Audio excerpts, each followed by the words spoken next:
Ah, ce fameux formulaire 2047 pour les personnes qui ont des revenus de sources étrangères ou des revenus encaissés à l'étranger. C'est toujours un casse-tête de savoir comment déclarer ces revenus étrangers, de savoir si vous êtes imposable en France, imposable à l'étranger et en France, si vous avez le droit à un crédit d'impôt égal à l'impôt français, égal à l'impôt étranger, ou alors est-ce que vous êtes exonéré, mais avec prise en compte du revenu pour le calcul du taux effectif d'imposition. On va détailler tout ça dans ce tuto spécial formulaire 2047. C'est parti.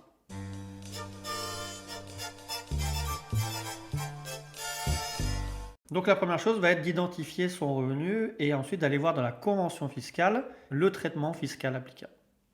Alors pour savoir si c'est imposable en France, effectivement, on peut prendre le cas par exemple de personnes qui seraient résidentes fiscales françaises avec des revenus de gérance de sociétés type SARL en Belgique. Donc il faut aller regarder dans la convention fiscale entre la France et la Belgique. Alors pour trouver la convention fiscale, ça va être assez simple. Vous allez aller sur impôts.gouv, vous avez le listing des conventions fiscales. Donc vous allez rechercher la convention fiscale entre la France et la Belgique. Cherchez dans sa version consolidée le traitement fiscal afférent aux rémunérations de gérants. Donc pour nous, ce qui nous concerne, c'est l'article 9 qui va nous dire que si vous percevez des rémunérations d'associés gérants de sociétés en Belgique, à responsabilité limitée, vous êtes imposable en Belgique. Alors là, vous vous dites, c'est parfait, je ne vais pas déclarer en France. Ce qui est le piège assez souvent à éviter, puisque ce n'est pas parce que vous serez imposable à l'étranger que vous ne devez pas déclarer en France et qu'il n'y aura pas d'imposition en France.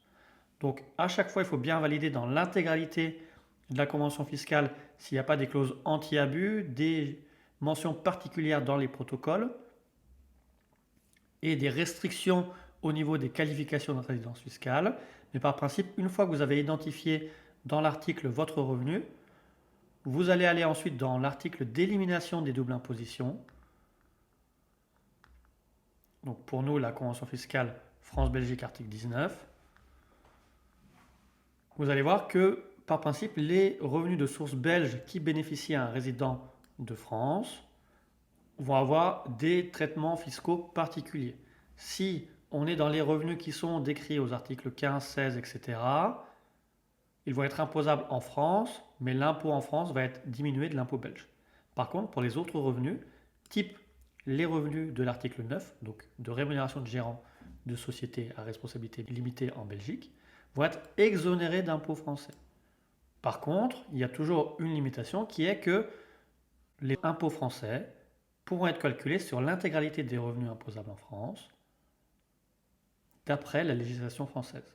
Donc ce qui veut dire que, pour cet exemple-là, vous avez eu des rémunérations de gérants de source belge, qui est assimilable à du traitement des salaires.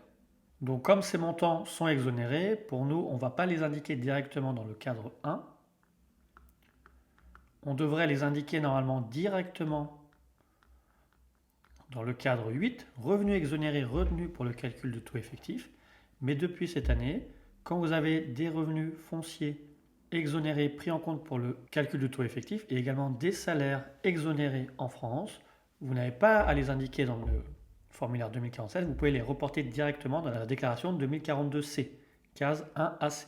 Donc là, effectivement, il faudra aussi télécharger le formulaire 2042C et aller case 1AC pour mettre le montant de vos salaires exonérés, en enlevant l'impôt étranger payé en Belgique. Là, par exemple, vous allez pouvoir mettre 10 000 euros. Et ces salaires seront pris en compte pour le calcul du taux effectif d'imposition des autres revenus imposables en France.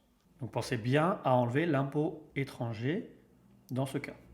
Mais par contre, si vous aviez eu par exemple des traitements et salaires de source allemande qui correspondait à une activité effectuée en Allemagne, donc imposable en Allemagne, du fait de son article 13.1, ces revenus seraient quand même imposables en France et auraient le droit à un crédit d'impôt égal à l'impôt français. Alors là, juste dans la vidéo, il faut faire attention parce que la convention fiscale qui est mise à disposition par l'administration fiscale n'est pas celle qui est à jour, puisqu'il y a eu des arrêtés complémentaires qui reprécisent les modalités déclaratives. Mais le bon traitement, en application du dernier avenant de 2015, c'est que si vous avez des salaires imposables en Allemagne pour une activité effectuée en Allemagne, vous devez déclarer en France et vous avez le droit à un crédit d'impôt égal à l'impôt français. Donc dans ce cas-là, on retourne sur la déclaration 2047, vous allez mettre le pays d'origine, la nature de votre rémunération, on va mettre privé, et le montant sans déduction de l'impôt payé à l'étranger. Et comme vous avez le droit à un crédit d'impôt égal à l'impôt français, il faudra reporter ce montant-là, à la fois dans le cadre 1 de la 2042, donc dans votre déclaration classique, et là ça sera à mettre case 1AF, salaire perçu, source étrangère à crédit d'impôt égal à l'impôt français. Alors rassurez-vous, normalement quand vous faites la déclaration en ligne, vous avez un report automatique, mais sinon il faut bien y penser. Et pour bénéficier du crédit d'impôt égal à l'impôt français, il va falloir remplir la section spécifique. Revenus imposables ouvrant droit à crédit d'impôt égal à l'impôt français, en indiquant votre nom, et si vous faites ça en ligne, ça se fait automatiquement. Vous allez choisir la personne imposable, remettre le pays d'encaissement, donc nature des revenus, et le revenu avant déduction de l'impôt étranger. Donc là, on remet les 25 000 euros. Et par principe, vous aurez un report automatique case 8 TK si vous faites une déclaration en ligne. Mais si vous faites une déclaration en papier parce que vous venez d'arriver en France, cette case 8 TK, vous allez la retrouver dans la 2042 classique, tout à la fin, où vous allez pouvoir reporter ce montant, donc revenu de source étrangère ou endroit à créer d'impôt égal à l'impôt français. Tout en sachant qu'il faut bien faire attention parce que pour ces revenus d'activité, vous pouvez potentiellement être redevable des contributions sociales si vous étiez résident fiscal au moment de la perception et affilié à un régime de sécurité sociale en France. Donc faites bien attention à ce point-là parce que sinon vous devrez déclarer de manière complémentaire vos revenus dans les cases spécifiques et les reporter ensuite dans la 2042. Donc faites bien attention à ça, même si lorsque vous avez le droit à un crédit d'impôt égal à l'impôt français, normalement la CSG est considérée, alors ça va dépendre des pays, mais comme un impôt sur le revenu français et vous avez le droit à un effacement total de l'imposition. Mais faites attention à ce point-là. Ensuite, parmi les revenus les plus récurrents, c'est la perception de dividendes intérêts de l'étranger. Le plus souvent, c'est imposable dans les deux pays, donc imposable à l'étranger et en France, sous réserve d'avoir le droit à un crédit d'impôt égal à l'impôt étranger. Donc toujours bien valider le traitement fiscal. Par exemple, on peut prendre la convention fiscale entre la France et l'Italie. Donc là encore, vous allez sur impôt.gouv, vous cherchez la convention fiscale. Vous prenez la convention fiscale en vigueur. Vous allez chercher l'article sur les dividendes. Et là, c'est l'article 10 qui va nous dire que vous êtes imposable normalement uniquement dans votre état de résidence, mais que en Italie, il peut y avoir une retenue à la source d'un taux maximum de 15% dans les cas les plus classiques. Et que dans ce cas-là, pour éviter la double imposition, l'article 24 nous dit que pour les revenus prévus à l'article 10, vous avez le droit à un crédit d'impôt égal à l'impôt italien, sans que celui-ci ne puisse excéder l'impôt français, correspondant à ces revenus. Donc ce qui fait que pour le calcul du crédit d'impôt, vous allez devoir mentionner vos dividendes dans la rubrique 2. Dividendes ouvrant droit à crédit d'impôt égal à l'impôt payé à l'étranger. Donc là, vous allez mettre revenu italien. Le montant net encaissé, donc par exemple, on peut mettre 100 000 euros. Avec le taux applicable, alors là, vous allez dans la notice et vous allez trouver le montant applicable. Vous voyez que c'est 17,6%, qui fait 17 600 euros. Par exemple, si vous aviez payé 23 000 euros ensuite en Italie, on va prendre le plus petit montant, donc c'est 17 600 euros, comme crédit d'impôt à retenir. Et vous aurez à répéter l'opération pour le nombre de dividendes que vous avez selon les pays. Ensuite, on va prendre en compte le revenu crédit d'impôt inclus, 117 600 euros. Donc là, vous aurez un total de 117 600 euros pour lequel vous aurez le choix d'opter entre la flat tax ou le barème progressif pour une imposition au barème. Donc vous aurez à reporter ce montant-là dans la 2042 case 2DC.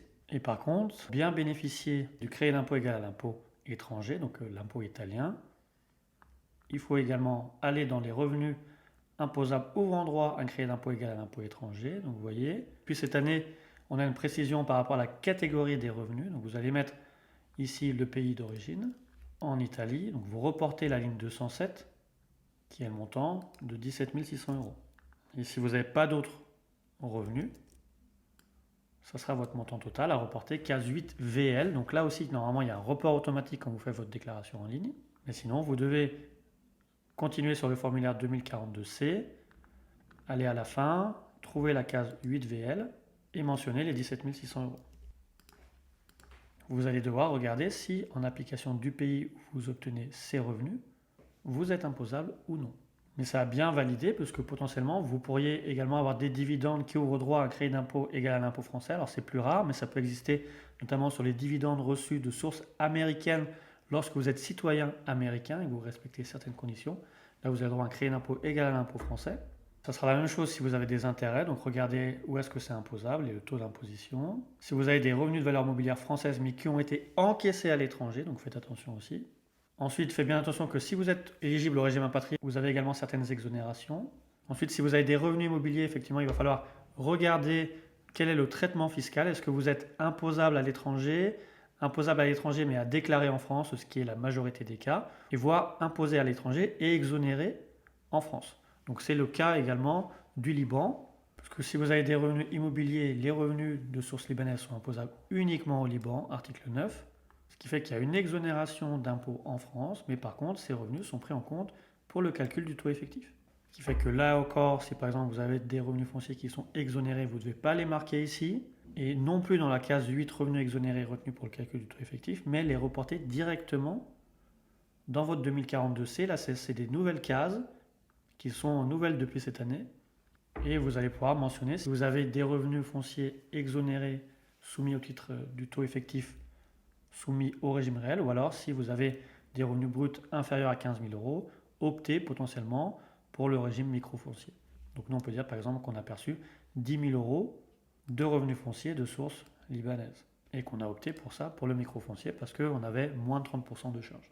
Mais dans la plupart des cas, vos revenus fonciers vont être imposables à l'étranger et à être déclarés en France avec droit à un crédit d'impôt égal à l'impôt français. On peut regarder par exemple dans la convention entre la France et les Émirats. Là, on reprend les règles classiques. Imposition dans le lieu de situation du bien. Donc, si vous êtes résident fiscal français avec des revenus de source émiratie, imposition aux Émirats. Sauf que la convention fiscale, dans son article 19, nous dit que même si c'est imposable aux Émirats, lorsque ça revient à un résident fiscal en France, vous devez le déclarer en France. Dans ce cas-là, vous avez le droit sur vos revenus à un crédit d'impôt qui est pour les revenus immobiliers égal au montant de l'impôt français.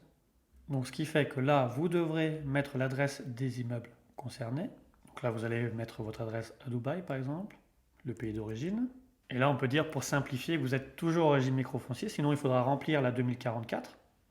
Donc la déclaration des revenus immobiliers, donc donner le montant de vos loyers, plus faire toutes les charges, à la fois les frais de gestion, assurance, intérêts d'emprunt, travaux, pour déterminer le montant réel de vos revenus fonciers. Mais si on simplifie, que vous optez pour le régime microfoncier, par exemple vous avez touché 8 000 euros de loyer brut depuis les Émirats, porté sur la déclaration 2042. Donc là vous aurez revenus fonciers imposables, 8 000 euros, dont 8 000 euros de source étrangère ouvrant droit à crédit d'impôt égal à l'impôt français. Et pour bénéficier ensuite du crédit d'impôt égal à l'impôt français, vous allez mentionner encore une fois le revenu imposable, donc pour le déclarant, le pays, les revenus fonciers, le montant, et ce qui vous fait un total non plus de 25 000 euros, mais de 33 000 euros. À modifier, case 8TK. Donc vous revenez sur la case 8TK et vous mentionnez le bon montant. Et ça sera la même chose ensuite si vous avez des revenus de profession non salariée imposables en France, issus de l'étranger. Mais ce qu'il faut bien retenir, c'est qu'à chaque fois, vous devez aller voir sur impôt.gouv la convention qui est applicable, le traitement fiscal pour vos revenus.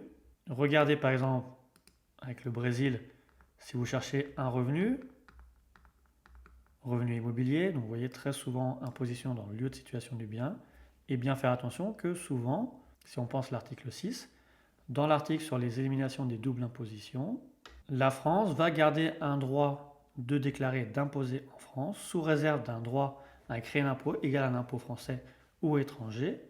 Et dans ce cas-là, il faudra vraiment regarder quel revenu tiré de quel article vous donne droit à un crédit d'impôt égal à l'impôt brésilien ou l'impôt français, ou voir s'ils sont exonérés. Voilà. Donc à chaque fois, il faut bien regarder si vos revenus en France, même s'ils sont imposables à l'étranger, sont imposables encore en France et ouvrent droit à un crédit d'impôt égal à l'impôt français ou égal à l'impôt étranger, ou sont exonérés, mais pris en compte pour le calcul du taux effectif d'imposition. En sachant que parfois, effectivement, si on regarde, par exemple, vous pouvez avoir le droit à des crédits d'impôt forfaitaires, donc il faut vraiment regarder la convention jusqu'au bout, lire également les protocoles, parce que parfois il peut y avoir des précisions techniques, eh bien regardez à chaque fois le montant qui doit être déclaré en France ou non. Vous voyez, si on prend l'exemple aussi de la déclaration avec l'Espagne, pour la France, selon les revenus, par principe, ils seront à déclarer en France. Dans ce cas-là, l'impôt espagnol ne va pas être déductible des revenus, mais on aura le droit à un crédit d'impôt qui soit égal au montant de l'impôt français, ou si vous avez un revenu qui est listé dans ces articles suivants, au seul montant de l'impôt payé en Espagne. Et enfin, précision importante, par principe, les revenus que vous avez encaissés dans une monnaie autre que l'euro, puisque vous aurez des revenus de source étrangère, doivent être convertis en euros au jour du cours de l'euro à la date de l'encaissement. Donc là, vous devrez prendre en compte le jour de réception en espèces ou d'inscription au crédit du compte. Mais il faut savoir qu'il y a quand même une mesure de tolérance qui existe qui vous permet de prendre le taux annuel moyen avec un taux de conversion qui va être calculé à partir de la moyenne des taux de change au 1er janvier et 31 décembre de l'année précédente, qui va être communiqué par la Banque de France. Donc, ce qui veut dire que vous pouvez aller sur le site de la Banque de France pour télécharger le cours de change au 31 décembre 2023 et 31 décembre 2022 et déterminer la moyenne du cours et voir si c'est favorable ou pas par rapport au cours au jour de l'encaissement et l'appliquer par mesure de tolérance et selon la monnaie étrangère qui est en lien avec votre revenu. Donc voilà, on a terminé sur l'explication du formulaire 2047. Vous avez également une notice en lien avec le formulaire qui permettra de répondre aux principales questions et nous, on reste à votre disposition en commentaire pour répondre à vos questions et à vous former et informer en fiscalité. Merci, à bientôt.